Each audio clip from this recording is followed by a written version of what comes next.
laying. She goes out on a mating flight when she's a young virgin queen, and she comes back mated. She never leaves again.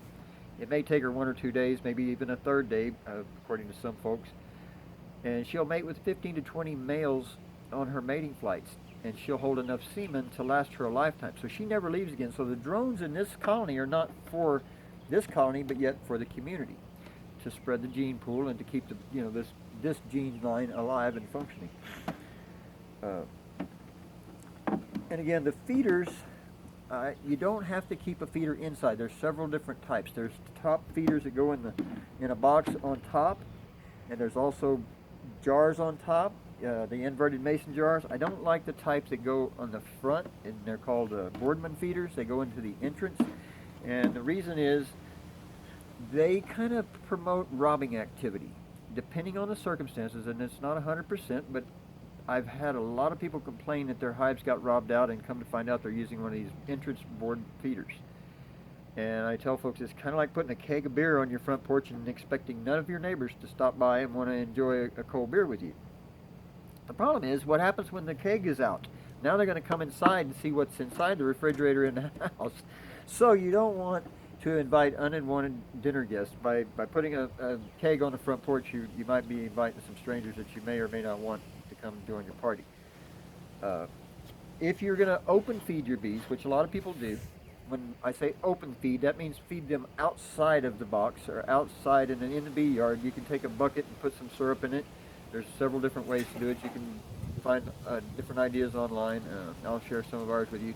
One of the simple things to do, we take a kiddie pool if we're feeding a lot of bees, or just a bucket if you're feeding just a few, maybe a colony or two, and put some straw on top of the syrup so they have a place to land and they float, because a lot of bees are going to join this and they will start to climb on top of each other and they could drown each other. So you need to put a lot of straw and give them plenty of ladders to climb out of. But the main thing is, you do not want to open feed in your immediate area of your apiary. You want to get a couple of 100 yards away, because in fact what you're doing is you're training bees. Wherever you place your feeder, your buckets, you're training bees. That's a good place to go get some food. And when that source runs dry, they'll start looking around in that immediate area. And if your hive happens to be in the area and they can overtake your guard bees, because there's going to be a lot of hungry bees looking, because they've been coming there for a day or however long, they're going to try to find something. And if your bees have been joining that party, that smell is going to come out of this box, or they can smell the smell coming out of the air around the box, and they may test your guard bees. And if they can overtake your guard bees, guess what? They're coming in and they're going to raid your refrigerator, and next thing you know, all your cupboards are going to be bare in your box. You'll be calling looking for another queen or another hive in a very short period. So be conscious of robbing activity, and never feed nectar sources or syrup real close to your hives. Pollen is a little bit different. Pollen doesn't cause a feeding frenzy like nectar does, or syrup. When you're making your sugar syrup or your nectar replacement or supplement, mix a 1-to-1 mix in the summer and a 2-to-1 mix in the winter, meaning a cup of sugar to a cup of water for spring and summer feedings. And as the cold weather comes around, you make it a little thicker. Give them 2 cups of sugar to 1 cup of water. And they'll treat that more like a stored source versus fuel for the tanks. It takes about 5 to 6 gallons of syrup to feed them that much before you'll start seeing them draw out wax on these blank frames. Don't expect them to start drawing it out immediately. You have to really feed them a lot, or there needs to be a lot of resources available in the wild, the natural resources in the flowers. Don't make the mistake of thinking that just because there's flowers out there that there's plenty of food for your bees. That's a misconception. It would be like us driving down the road and seeing lots of stores. But if the hurricane season's here and everybody just raided the stores, or COVID-19 is what's happening now, a lot of the stores, some things are empty on the shelves. And it's the same thing with the flowers. If it's been raining a lot, the flowers might be beat up. They might need time to recover. Or if it hasn't rained in 3 months, the flowers may be pretty and look like they've got pollen and nectar. And in fact, they may have a little pollen. But chances are they may not have any nectar, unless you've got ample rainfalls. And it really takes a perfect storm. It takes really nice rain patterns. An inch a week or half inch every 4 or 5 days is a nice pattern for your rainfalls. That gives your flowers time to recover from a hard rain. They'll start producing nectar. It's like pumping in water out of the ground, and gets up into the flowers, and it starts producing a nectar that the bees can get to. we supplement pollen in the winter, or some guys need to do that more so than others, depending on what you do with bees. Uh, One of the things that you'll hear when people talking about bees and beekeeping is if you go to the bee club and ask a question of 10 beekeepers, you'll get 20 answers. And that's true because not everybody has the same goals and objectives and conditions and so forth. If you've got black dirt and I have soil that is more loose and sandy, we might have different things that work better for one of us than the other. Shade versus sun, uh, South Texas versus North Texas, or you get the point. Meaning everybody has got different things to deal with, so not every answer is the right answer for everybody, but the guy that told you that his answer is probably what works best for him. Uh, but feeding pollen or protein, pollen substitutes, is necessary at times. Bees have to have pollen to raise young. So if you're wanting your bees to raise young and get to be a nice, strong, full colony, I advise feeding some pollen supplement when there's none available. You need to learn to check your hives, and we'll talk about that. I'll teach you how to read whether your bees are bringing in pollen at a glance, or nectar at a glance. It should take you about 15 or 20 seconds to inspect your hive and find out if they're hungry or if they need food or if they have plenty or if they need growing room, etc. And we'll go over all of that with you so you'll have a way to know, and you won't have to ask your neighbor, you won't have to ask the guy on the internet or down the road what your bees need, because only you will know what your bees need, because you're the only one that can see in their hive and see what is going on in that box. And something else of interest, you may not have the same thing in the very next box to it. It's great to have more than one hive. All the experts recommend getting started with multiple hives because you have resources to share if you need to, plus you have something to compare to.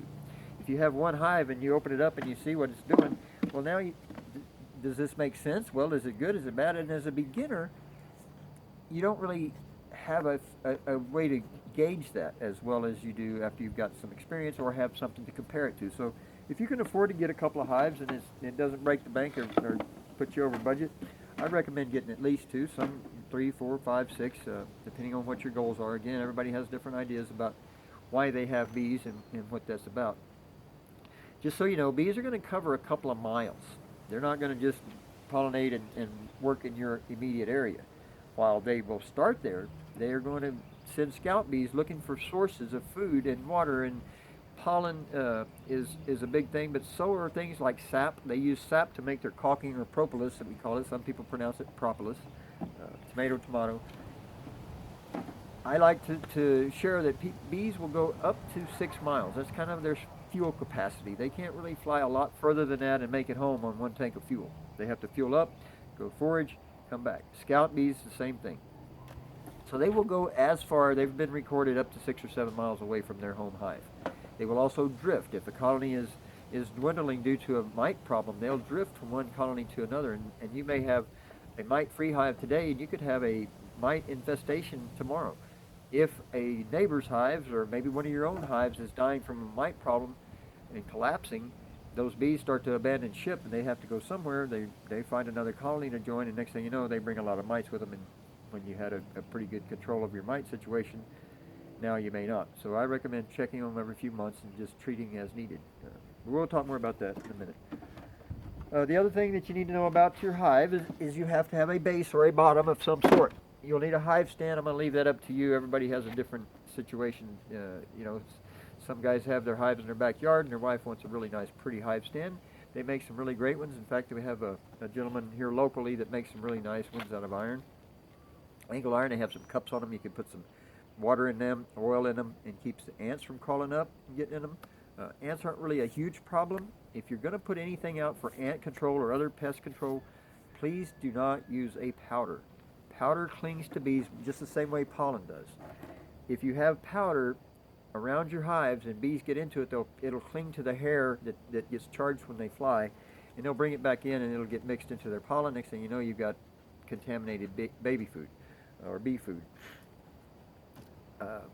So those hive stands with the little cups for oil are a nice thing to have, but I advise using some Amdro granules. I'm all about being organic, but there is a place that I do draw the line, and that's with varroa mites and fire ants. Fire ants are not normally a problem, but they can be. So just be aware, if you're going to put something out for fire ants, beneficial nematodes are really, really good control for all kind of problems in the ground. Fire ants beetle larvae, hive beetles. The diatomaceous earth works good. It's not going to hurt your bees, but uh, be aware that any kind of 7-dust type product can be detrimental to your hive. Okay, so the bottom board. The bottom board is a choice of 2 types.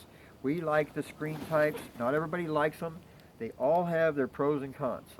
I like a little extra ventilation, and one of the reasons I really like these is I have a choice. I can put this drawer in, and now I have a solid bottom board. I can pull it out, now I've got a screen bottom board if I elect that I want to have a hive with some ventilation to help them keep it a little cooler in the summer. Some guys will swear these things are nothing but good firewood. Some guys will swear that this is the best thing since sliced bread because, for one thing, if you have this out and your bees have varroa mites and they get mites on them and they rake them off and they fall through this, they can't crawl back up and get back in the nest. If you have a bottom board on or a solid bottom on your hive, the mites can crawl back up. The science says this will give you about a 15% reduction in your mite load. I've never done the field trials, but my friend Randy Oliver's done lots of field trials. I don't know that he's done one with the screen bottles. I'm sure he has. I just don't remember the trials on that specific. The other thing about your bottom board is going to be the entrance reducer, like I mentioned earlier. I leave it in the small setting. In fact, I used to put a screw and nails in these, and I had so many people that had problems because they took them out or turned them to this larger setting. There's a larger window that you can use. There's really no need to do that. A lot of people will argue that point, but I've learned from experience that that's not necessary. I can go into details with you why if needed, but the point is, if you use a small entrance, it gives your bees a lot less space to have to guard. 1 or 2 bees can guard this. If robbing activity ever occurs, you can stick something like this foam in it and close it up. This is what we use when we ship them home with you. We'll put a piece of foam in there, and that closes the door for the bees. And now you can travel safely with them. Well, if they're getting robbed, you can do the same thing. You can put some grass, some sticks, or whatever it takes. Maybe 1 stick. Just reduce it down to the width of 1 bee, where only 1 bee can come and go at a time, and that keeps your guard bees from having to fight off 3 or 4 at a time. So there's some things to do. Robbing is normally not a big deal, but certain times of year, and we had some bad lean years weather-wise here, and the drought years, robbing was worse than in the good years. And the same thing can be said when we have a nectar flow going and there's plenty of food out there for the bees. They're not nearly as apt to rob one another. But let the drought get here, or let the summertime dog days of summer get here, and it's really nice to have a small entrance because bees, they have to have food, and they're going to find it wherever they can. And your hive may be on that list, on the shopping list. You want to avoid that. These boxes are designed to hold 10 frames. They make 8 frame equipment as well. If you're of the science of the camp that would like to have 8 frame equipment, just let me know. We'll get you some 8 frame equipment. It's a little bit lighter and easier to handle. A lot of people get caught up on how heavy it is. A deep box full of honey, if you were to use it for a honey super and fill it up with honey, it can weigh about 90 pounds. The medium is going to weigh about 60 pounds, roughly 10 pounds a frame, just with weight of the frame and everything. But don't get caught up in that. Heck, if it's that dang heavy, just take a couple out and move them into another box, or use one of these nuke boxes. You know, that's a good thing, a good tool to have these boxes. Keep these handy. They're good for hive inspections as well. You can take a couple of frames of honey out, put it in here. It keeps bees from getting it. Don't ever leave a frame of honey out. If you're working your hive, that's another thing. When you're getting into your bees, you need to keep the lid on them. But you can move some stuff around real quick and easy. You don't have to lift 60 or 90 pounds. So just keep that in mind. Don't ever get caught up in that. Queen excluder again. Put it in a garage for the first year. You'll want a double deep full of bees before you're going to make any substantial amount of honey anyway. By then you'll have the 2 deeps, and you'll put this on in the spring. Put a honey super on top of that, and your queen can't get up in there and lay eggs in the honey section, the food storage section. That's the purpose of these. But again, always put your inner cover on first, and put your top cover on second. You do not have to have a strap. You can put a rock or a brick, or you can use a strap. These will catch on a really bad windstorm. I've seen these get blown off, so just be aware they can blow off. The right breeze catches them. We also use what's called migratory tops. They are going to be shaped like this one. They won't have the whole, it'll be one solid board. They make a couple of different styles, but when I say migratory, we don't have a bottom like this. We use pallets that are custom made with screens on the bottom, and we put hives side by side. And so when we put them on a truck, to haul them somewhere, we don't have this extra width of space wasted on the truck. And I know most of you probably won't ever worry about that, but some of you guys may get to the point where you're moving some bees around to help some farmers or whatever. Just know that if you've got migratory tops, you can put that much, by the end of a truckload, you can get an extra hive on there. So that's the purpose of those. Why the term migratory. Anyway, when you're moving them, just make sure your straps are tight. Make sure you've got plenty of ventilation. Driving down the highway, don't put the bottom board in. If you have to stop somewhere, you can always take a squirt bottle and mist the bees. Put a little bit of water in there. They can use the water to keep cool. And there you have it. That's your bee box. This alone weighs about 30 pounds, 25, 30 pounds, without bees. You put bees and honey in it, now it's pretty heavy. Get a friend to help you move it if you're moving a box of bees. Close them up the night before. Never move your bees during the middle of the day unless you want to lose a lot of field bees, because they're out shopping just like us. We go out to work, and if somebody were to move our house while we're gone, half of us come home, nobody's home, the house is gone, now what? So we have to they'll join another colony. The other thing is, if you get your bees home and put them out in the backyard on the left side of the yard, and your wife says, no, I want them on the other left, don't move them across the yard. You have to, the old timers will tell you, move your bees more than 2 miles or less than 2 feet. And the reason is they have what's called an internal GPS system, like our GPS systems. They learn how to find their way home. When you get them home and unplug them and let them fly, watch them a minute. The bees are going to come out and they're going to turn around, they're going to look at the box, and then they'll start doing little small circles, and they'll fly in circles around their hive, and they're learning where things are. Oh, there's the oak tree, there's the pond, there's the house, there's the fence. Now I know how to find my way home. They can find that box almost like a dart. I mean, they can almost hit that entrance just like a dart. They are that good at locating their home. If you move that home, they're still going to come to this spot. It's possibly earth magnetic fields or something that they grab. They learn that location. And if I move it less than 2 feet, they can probably find it okay. Unless there's another box right there next to it, they may get confused.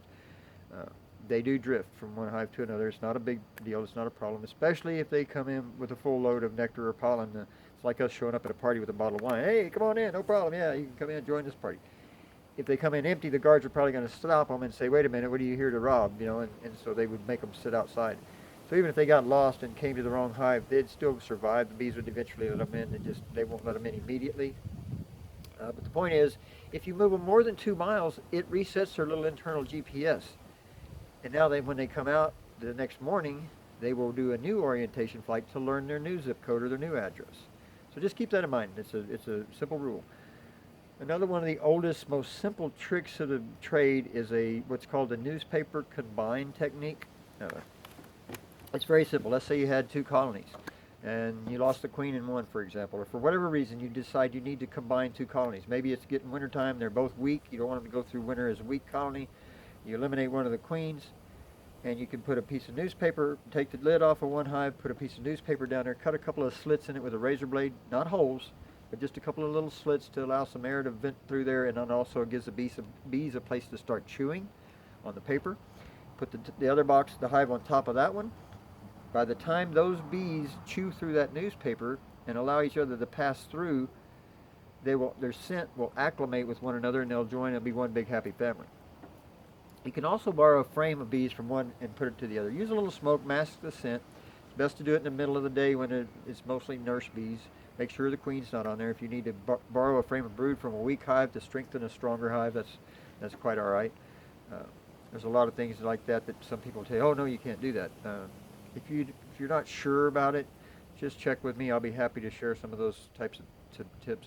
There's a lot of things that this class, I mean, I would love to spend 10 hours with this class, but it's just not enough time to share everything I'd like to share in this basic class. So we'll do an advanced class, like splitting hives, extracting honey, treating for mites extensively, checking for mites. So I'll give you the thumbnail version, but to do a hands-on would be nice for you to see. Randy Oliver has a really good little YouTube 2-minute video. It takes 4 minutes to do the video because 2 minutes he's talking about it. That's how fast the mite check works. Again, I'll share more about that shortly. I think I'm going to take a break to get this video to the point where it'd be sizable enough to upload. I will pick back up and talk a little bit more about some of the inner workings of the hive in a moment.